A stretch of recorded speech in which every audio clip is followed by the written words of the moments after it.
Olá, se nós tínhamos falado nos vídeos anteriores de noções de qualidade, e a gente foi desdobrando essas noções em várias componentes ali, como se fossem as pecinhas do mosaico, essas noções, elas de alguma forma têm que se desdobrar, se traduzir em parâmetros que a gente consiga medir, né? Se vocês se lembram lá dos primeiros vídeos, né, nas duas primeiras partes, a gente comentou que qualidade tem que ser mensurável, tem que traduzir em indicadores, em aspectos que eu consiga avaliar.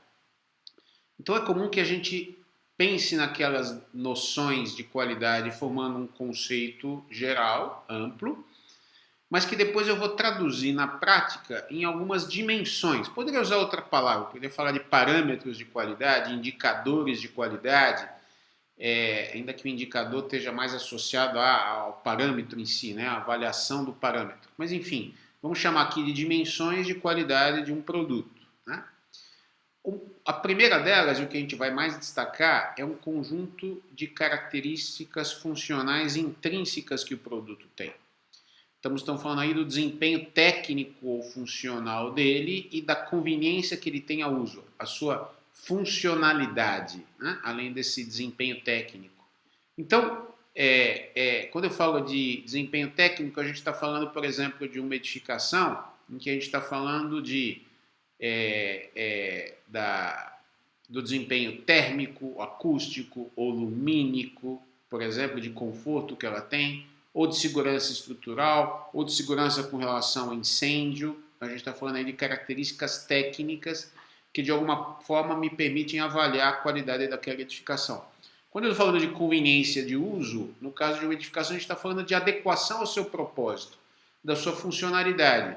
Então, se eu estou falando de um espaço para salas de aula, né, de um ambiente de universitário, um edifício universitário, evidentemente que a conveniência e uso vai ter que supor facilidade de acesso dos alunos, que nas salas de aula haja condições de visibilidade, de acústica, independentemente do conceito de acústica, de desempenho acústico geral, ou seja, tem que ser conveniente para aquele uso. Se eu estou falando de um espaço para escritórios, a divisão interna, o posicionamento dos vários departamentos lá dentro daquela edificação tem que ser tal que facilite o modelo de negócios que se desdobra na utilização daquela edificação. Então a gente está falando de um conjunto de características técnicas funcionais. No caso de edifícios habitacionais e no caso do Brasil, grande parte dessas características funcionais vão estar desdobradas no que a gente veio chamar popularmente de norma de desempenho, né?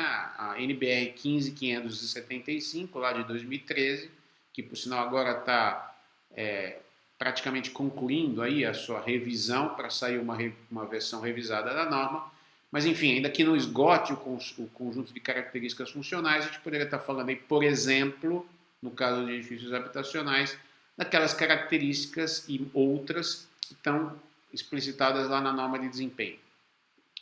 Também eu posso falar, como já havíamos falado, de qualidade e de conformidade. Nesse caso, a dimensão conformidade mais ou menos coincide com a noção de conformidade. Né? A gente tinha falado que existe qualidade quando o que eu entrego, o que eu executo, no caso que eu construo, está em conformidade com o que eu projetei. E eu posso traduzir isso em parâmetros. Por exemplo, número de não conformidades, número de alterações no projeto, ou significância das alterações de projeto, assim por diante.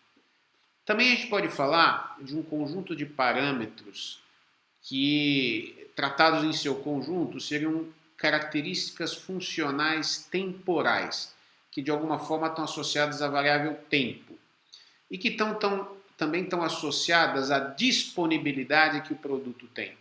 Então a gente está falando, por exemplo, de durabilidade. Eu digo que o produto é durável quando ele tem uma certa vida útil durante a qual as características de desempenho do produto são conservadas. Então eu posso ter uma perda de função, uma perda de desempenho, mas eu consigo manter um patamar mínimo de desempenho para qual aquele produto consegue funcionar bem, então eu associo isso à durabilidade. Posso falar de manutenabilidade, ou facilidade de manutenção. Facilidade de manutenção tanto do ponto de vista técnico, no sentido de que é possível e tecnicamente mais racional, racionalizada a manutenção daquele produto, no nosso caso de uma edificação, como no sentido de custo de manutenção, de assistência técnica. Esse é um aspecto que era relativamente pouco importante no caso da indústria da construção civil, mais ainda no mercado imobiliário, mas nos últimos anos passou a ganhar importância e hoje é uma coisa expressiva. Não só no sentido de que a assistência técnica pós-obra representa um custo para a construtora, né? Se ela tem que ir lá reparar, fazer uma manutenção corretiva, no fundo ela está tirando um pouco da margem, da rentabilidade que ela teve no empreendimento. Não só por isso, mas porque para garantir o desempenho ao longo do tempo, eu preciso ter condições de manutenção em determinadas condições de uso, de operação da edificação, e essas condições de manutenção têm que estar claramente explícitas e serem efetivas.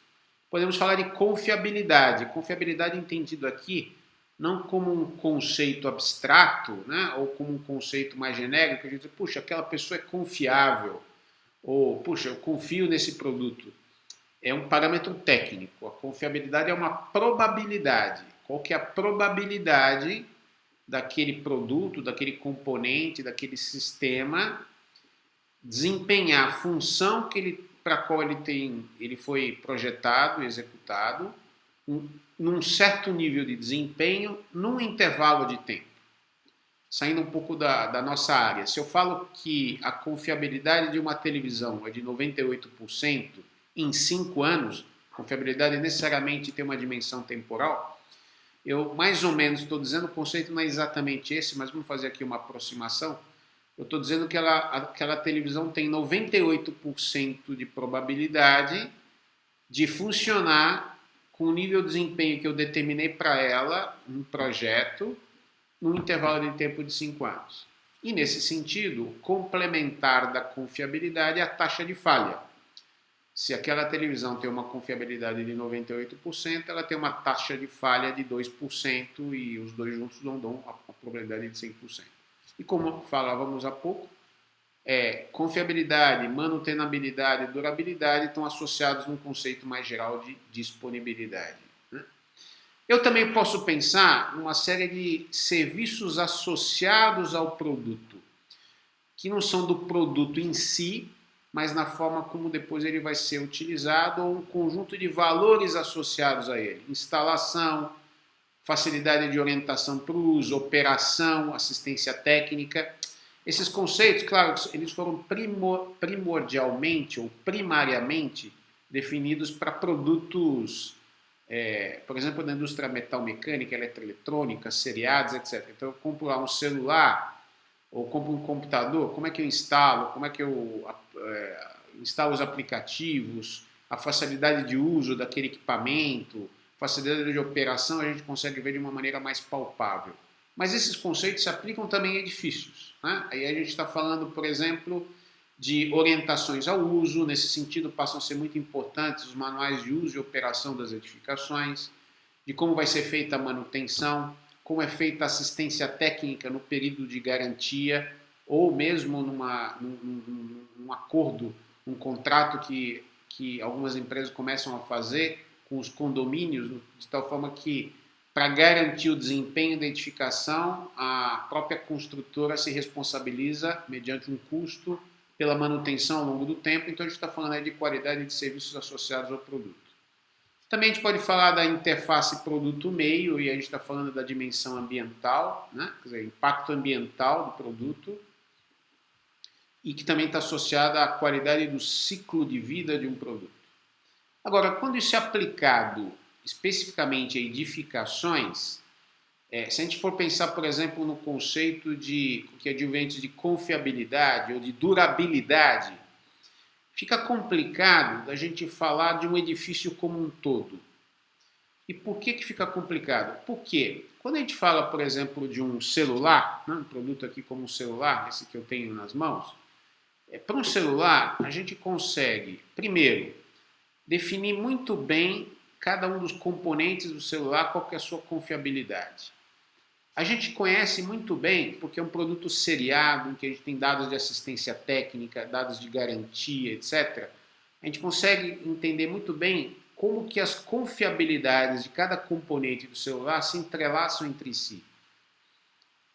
Então eu posso falar de uma confiabilidade do celular como um todo. E quem fala de um celular fala aí de um equipamento, etc. Agora, um edifício, ele tem vários sistemas, a gente não conhece perfeitamente como esses sistemas se relacionam, qual é a influência do desempenho de um sistema em relação ao outro, e os sistemas ou os seus componentes, nesse primeiro momento vamos falar como se fossem sinônimos, têm comportamentos muito diferentes, ou não diria muito diferentes, mas diferentes entre si. Então é complicado a gente falar de uma durabilidade global. Por quê? Porque a superestrutura tem uma durabilidade que vai ser muito maior do que a durabilidade, por exemplo, da pintura ou de um sistema de uma instalação hidráulica. E quem fala de durabilidade vai falar de confiabilidade e assim por diante. Então, o que a gente tem feito, e esse é o conceito, por exemplo, que foi utilizado na norma de desempenho, é desdobrar o edifício em componentes. E a gente fala de requisitos de desempenho desses componentes, esses requisitos são desdobrados em valores, em critérios, e aí eu vou fazer a avaliação desse desempenho. Mas isso vai ser objeto de outro vídeo ou de outro momento nosso.